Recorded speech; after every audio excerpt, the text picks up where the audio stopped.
Here we are at the 2021 SVG Esports Production Summit. Kristian Hernandez here reporting live. She participated in the event. Amber Luther, she is the project manager of esports for Populous. Long title, but well-deserved. Amber, how are you doing today, and thanks for attending today? Yeah, I'm good. It was good to be here. Thanks for having us. Of course. Big year for Populous for multiple reasons in the esports front. Two very special projects on your end, G4 and then the block in Philadelphia, almost forgot it, Nerd Street Gaming over there on Broad Street in Philly. We'll focus on those two for now.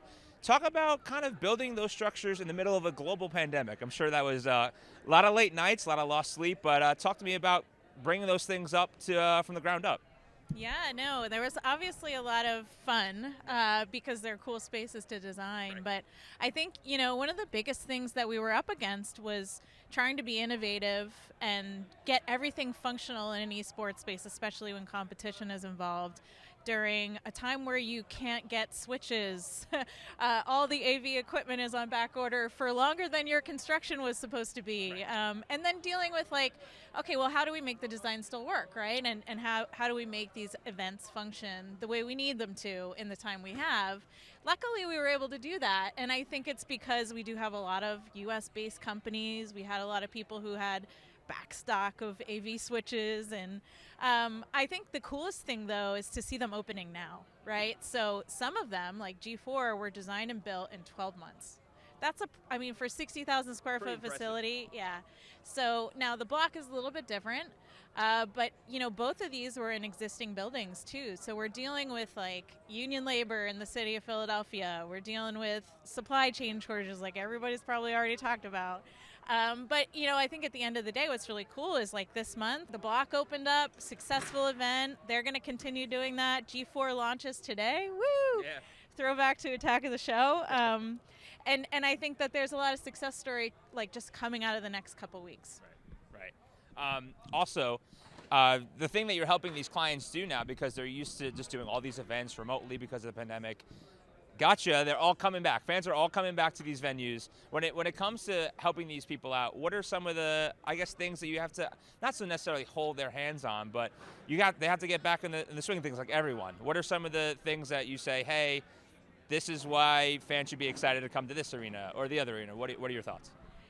Yeah, I think a lot of it has to do with their experience in that place, right? So I think Philly, right? It's like Philly.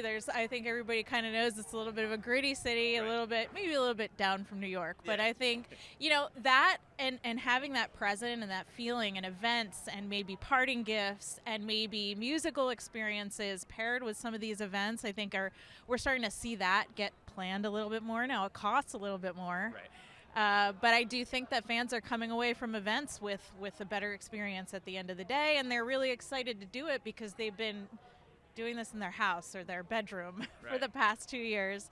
I also think that, at the end of the day, we really need to figure out how we can sort of showcase the experience of esports, right, in different ways, whether that be through music, through maybe some kind of VR overlay with video. Providing that unique experience is going to be critical to things that are coming up. Like we've got an event coming up at one of our facilities in Arlington, Esports Arlington, has their first event coming up in mid-December, and they are planning musical groups, they're planning new product demos. They're just trying to make it a little bit more exciting, and they're finding that they're selling out their events. Right. So I think time will tell, but I'm hoping that there's a little bit more to offer in terms of a fan experience and player experience, right? The players are excited to be back together. They're excited to hug each other when they win. They're excited to high five. So we want to figure out how we can make that better for them. Awesome. Hard to say you can't put the Imagine Dragons inside of a garage or a 5x6 foot built out room. So it's I'm glad they're kind of making those events special because fans deserve it after being away for so long. Amber, last question for you. Talk about how proud you are of these projects, who you may want to shout out from your team, and what are you looking most forward to in 2022? Not just these two projects. I don't know if there's anything down the pipe esports related. Yeah, well, we've had teams of 20, 30 people just on the Populous side. Some of our teams for G4 are over 100 people.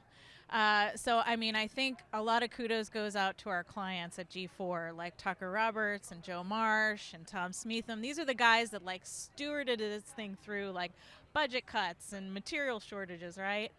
But I think in 2022, I'm really excited to see what happens with how esports and our venues merge with the metaverse, and like how we can come up with cool ways to have digital twins of our events, when live events are happening. I think there's going to be a lot more of that. We're certainly focusing on that on the R&D side. How can we like make a really cool concert in the metaverse plus have an esports competition, Yeah, like same time, right. yeah, so I think that's what I'm most excited about, and I'm really excited to see what people do with the in-person events that's different than it was in 2019. It's more than just gameplay. I think there's going to be some really cool demos we see. I think there's some partnership opportunities with groups like the Moment Factory. Like, how can we infuse those fun elements of going to a festival with like esports events? Right. So hopefully we'll see some of that come out next year. Right. A lot of excitement. I'm super excited, I'm sure, for you to see how everything is going on. At SVG, we're also very excited to see how your buildings kind of, face a test, because now people are coming, and you put so much work into it, and it's very, I'm sure, very excited. But now you can breathe and sleep a little bit easier at night. Amber, thank you for taking the time, and again, thank you for participating in today's event. Yeah, thanks for having me. Of course, this is Amber Luther. This is the SVG Esports Production Summit. Hear more from Amber and other panelists and other stories and interviews just like this one. Please head over to our website at sportsvideo.org.